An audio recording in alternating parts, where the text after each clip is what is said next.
তুমি কোন শহরের মাইয়া গো লাগে উড়াধুরা, তুমি কোন শহরের মাইয়া গো লাগে উড়াধুরা।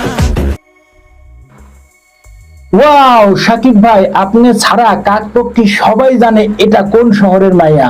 তবে সাকিবের যে লুক আমরা এই তুফান ছবিতে দেখতে পাবো সেটা অবশ্যই অবশ্যই একটি ব্যতিক্রমী লুক এই তুফান ছবিতে দেখতে পাবো। তার আভাস আমরা এই গানের মাধ্যমে পেয়েছি।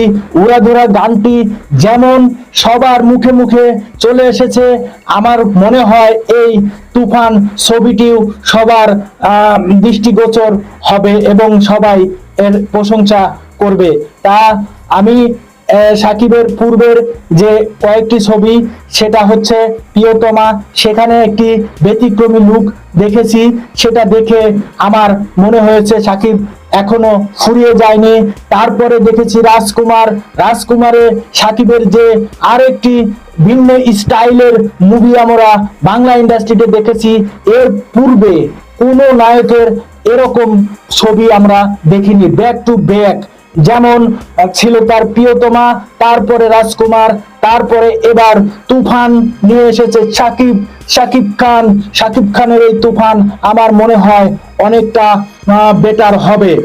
এর পূর্বাভাস আমরা এই গানের মাধ্যমে পেয়েছি, উড়াধুরা গান। শাকিব খান যে বাংলা ইন্ডাস্ট্রির জন্য ওয়ান অ্যান্ড ওয়ানলি সুপারস্টার, তার প্রমাণ হিসেবে আমরা দেখতে পেরেছি প্রিয়তমা, তারপরে দেখেছি রাজকুমার, তারপরে এইবার নিয়ে আসছে তুফান। তুফান সে তুফানের মতোই নিয়ে আসছে। তুফানের যে গানটি সবার মুখে মুখে, সেটি হচ্ছে উড়াধুরা। উড়াধুরা গানের মাধ্যমে আমরা তুফানের পূর্বাভাস পাচ্ছি। অবশ্যই তুফান সে তুফানই দেখাবে তার এই সিনেমার মাধ্যমে। ধন্যবাদ জানাই এই গানের শিল্পী প্রীতম হাসান এবং এই মুভির পরিচালক রায়হান রাফি ভাইকে, যারা অক্লান্ত পরিশ্রমের মাধ্যমে আমাদের এই গানটি উপহার দিয়েছেন। তুমি কোন শহরের মাইয়া গো লাগে উড়াধুরা, তুমি কোন শহরের মাইয়া